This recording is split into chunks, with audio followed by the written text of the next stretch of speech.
okay, so when I just went to college, my sister is busty. I'm not. We sat down talking to this guy, and he was just going off on how he loves women with breasts, and a woman who don't have breasts is just so unappealing. And he just went off on it, and I was like, I'll never get a husband who has breasts. And it stayed with me. That was one of the things that I was conscious of, that I had no breasts. you know? So these little things impact people. And then you have women who now go get implants upon implants upon implants until it's killing them, and they can't see it. Literally. They can't see it because it's a hair. It's messed up hair. Yeah. That's where it starts. You know, people being insecure about their body and think that their body is not right, and you can't just walk in this world in the body that you have. And so then what do you get? Anorexia, people altering their body, people getting butt injections, all this stuff because you're trying to maintain this look. And it's like, you know, I'm busty. I got hips. I got butt. This is the way my clothes fit. They're not too tight, not too small. This is how my body comes through my clothes. Leave me alone. Exactly. And that's the thing. People think that body shaming may come with just it's every size. I can give you an experience with that, and it hurt, and it's so how things impact you. I've always been conscious of my breasts.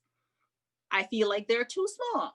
Always said I'm gonna get implants. I'm gonna get implants because of the. It's so funny that you can. It's three of us. We grew up in the same household, but we looked at the world. The world impacted us so differently.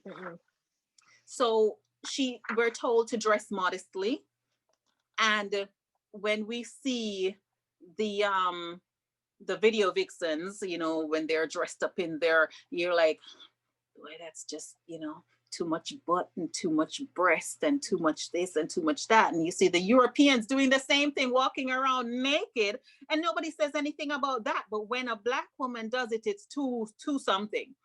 So she's like, she had to grow into her own to know that she can dress in a sexy manner, and her hips are popping, and her, you know, not that her titties are falling out, but you know, she is like, you know, she has breasts and she has hips, and she's like, you know, let's celebrate that. But before, it's like, take that off. You have to dress in a way to not bring, though, you know, don't let anybody really look at that dress. So she had to come into her own with that as well. Yeah. Body shaming is a big thing, because she's the one, because, you know, she talks about it all the time. She's like, she used to feel so, you know, back in the day when, you know, you go into your club and stuff like that, you know, she was so, everybody would be like, you can't dress like that, and you can't be sexy. You know, it's too sexy. You're too sexy. And, yeah. you know, Another conversation we absolutely need to have is where we get these messages from. Right. Because I mean, you talked earlier about raising kids, like what is the parents communicating? And I believe that even parents who are good parents, who mean well for their children, who are present and who provide and who do the best that they can for their children, I think it's possible for even those, what I would call the best of parents, to pass on dangerous messages to their kids. So it's not about like a failing as a parent. I don't have kids, but I mean, I was a kid. So that's my experience. That's the extent of my experience with kids. I can recognize that it's not a failing, like a character flaw or whatever in the parent, but parents, even doing the best they can with what they have, can pass on negative messages. So in my house, like we have two sisters, and I'm the eldest. My middle sister, like, we have very different body types. Danielle is short, Tonya is tall like me, but she's like hippie and busty, and I, at the best of times, I'm shaped like a pencil. So it's just like, and no, but that was really hard. That was really hard for me because, again, in my mind, Coca-Cola bottle shape and all kind of thing, like that's how you're supposed to shape. I'm not shaped like that, sir. I'm not shaped like that, ma'am. So where is the place where I fit in this world? And the answer is you don't fit anywhere, except that that's not the answer. You see what I'm saying? And it's not until you realize that The fact that my body is shaped this way got nothing to do with whether or not my brain works. Exactly. The shirt that I'm wearing got nothing to do with whether or not I can answer your question. Mm-hmm. Right? The skirt that I'm wearing has nothing to do with whether or not I can tell you how best to run your business. That's got Exactly. nothing to do with what is happening in my Uh, brain, what is capable of. And how do you think, as a grown person, that it is okay to assume things about people and their capabilities based on the clothes that they have? Suppose we have 3 generations with us sisters. Mm-hmm. My sister's generation obeyed the church, obeyed everything they told her, and carried resentment within their hearts, Mm-hmm. but they didn't speak it. And when they got to the age where they could walk away, they did. And they didn't look back. And the church is trying to get them back using the same method that drove them out. Mm-hmm. Mm-hmm. They're not coming Mm-hmm. back. My generation, you can't kick me out of church, but I'm not listening to you. My little sister's generation, I ain't leaving the church and I'm gonna kick you out. My generation, I'm not taking any position in church. You can't kick me out. I'm not listening to you, and I'm not taking any positions in church. Yeah. Little sister's generation, she's like, I'm taking every position in church. I'm kicking you out, and we're changing the laws. Yep. Oh, I love it. So we say we need to go from that moment, that place of doubt. We need to own it. We need to accept that it's okay to question everything. Yeah. And then we need to go on that bridge. We need to walk however long that bridge takes. Yeah. Wherever you are on that bridge, you don't need to be perfect to get to heaven. You need to just say, God, I don't know. Mm-hmm. Mm-hmm. And so and to talk about it, to talk about everything, breaking down all those stupid traditional boundaries of tradition that the church says. I say, if we start with love, we'll be okay. But love, but law, but love, but law. What? Let's put law aside for now. Can we just respond to everything with love? No. Mm-mm. I'm like, then that's why we are where we are. Yeah. Too much like right, my mama would say. Too much like right. No, I definitely think there's place for that. I'm gonna go look you up. I'm gonna go look you up, and we'll send me the link, and we'll send it out through MelanatED as well. Okay, we're just starting back, so we're putting everything together because we talk about the whole valley because we started this in 2012. We had a big thing, we had a big, and then I got married, then I got pregnant, then Kathy got married, and Kathy got pregnant. We're like, God, there's no time. Well, whenever you have it together, just let us know, and we'll absolutely promote it as well. We just want to really support other Black people, other Black women. It's important to me to support, and blackity black is how I see. Oh yes, oh yeah, and I tell people all this. It's no affront to anyone else, but we have to build. We have to build because we're starting from 10 steps behind. And if not us, who checking for us but us? Exactly. So right. Is there? Come on, man. I mean, as a grown up now, I can see I got messages from my parents, from church. Let me tell you something. I ain't got nothing against church. Stop. Right? I do. I got nothing against church. I don't want to blame religion, but it's usually the beginning of everything. But this is what I'm talking about when I say systems, right? Systems are in place that perpetuate things, right? Right. And people are part of systems, and it's the people that perpetuate these things that cause the system to be able to keep moving and just keep doing the same thing over and over again. I love my parents. They are the best parents in the world. And I tell people, I say you have to look at how we were molded and how they were molded back then when they were introduced to religion. I used to go clubbing when I was younger, and my clubbing started from Thursday night. And my sister and I, my older sister and I, are different because the church, we're pastors' children, and everyone's eyes are watching you. And there's a certain level of, behavior to upkeep. And she was like, you know what, this is what we have to do. I was like, you know what, I'm a check this world out. Everyone, my mommy's dreams started every Wednesday night.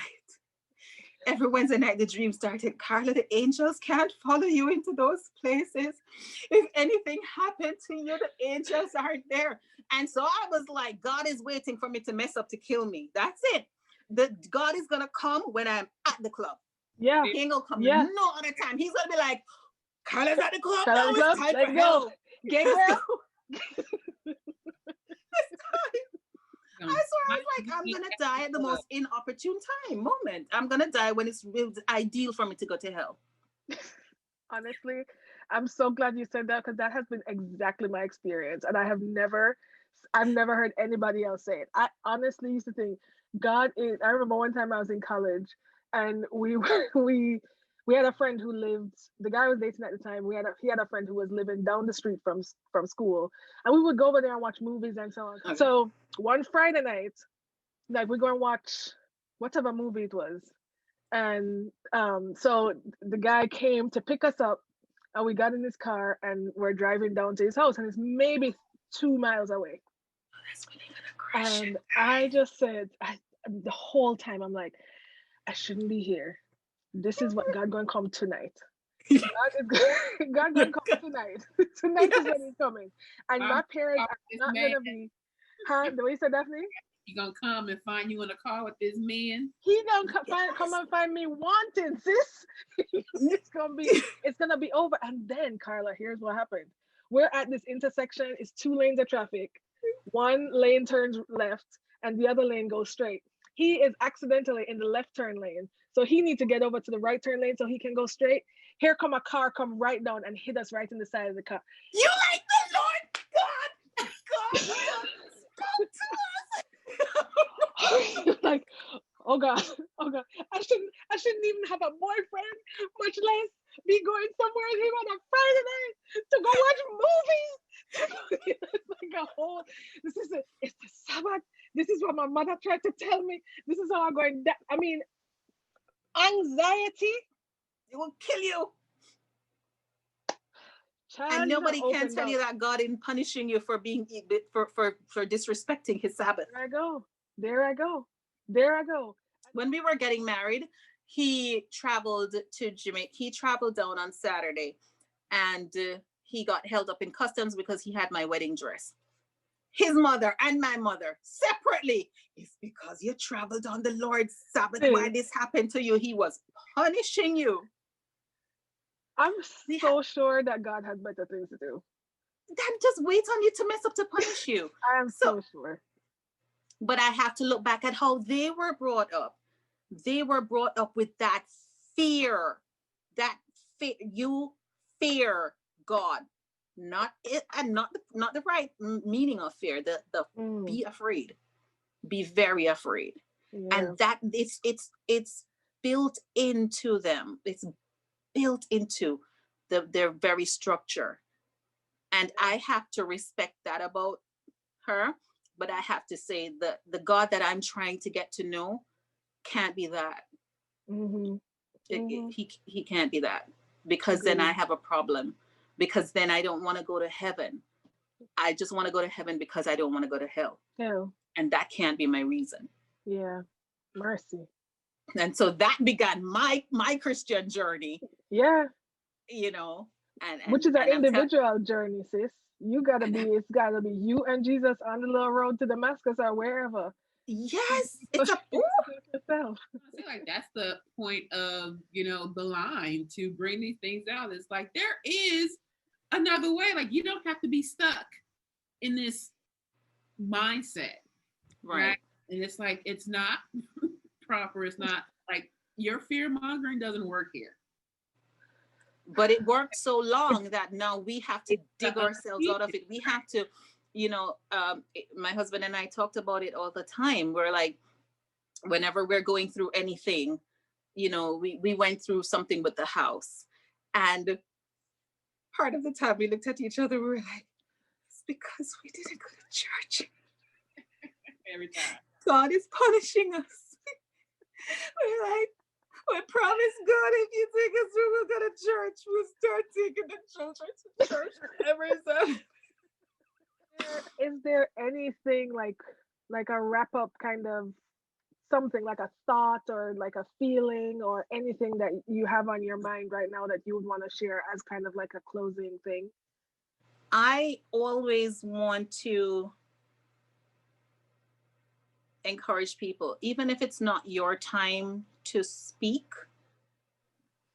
it's always time to grow. Even if it always has to start in here.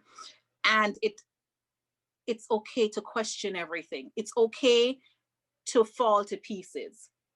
It's okay to fall completely to pieces and to cry until snot's running out of your nose, and then from there say, God, what?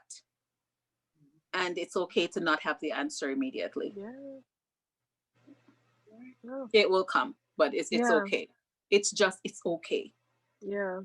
One of the things that makes me think about, and something you said earlier too, is around doubt.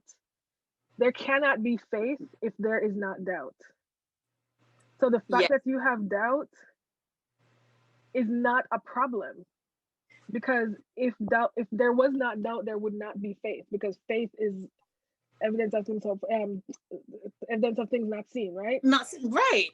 So I don't know what's happening here, but I believe it's a heaven, and I believe it's a God, and I'm gonna try to get there with Him. So, because I got questions.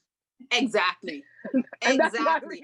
Questions, and I got arguments too. I got a lot of arguments. I got arguments, God. Mm-hmm. I have them with your people. Anyway, but I really appreciate you. Daphne, you have anything you want to wrap up with? The same thing. It's like, we appreciate you coming on and sharing your stories. I appreciate you guys having me. Thank you. Thank you, lady. We will be in touch, and you will be back for sure.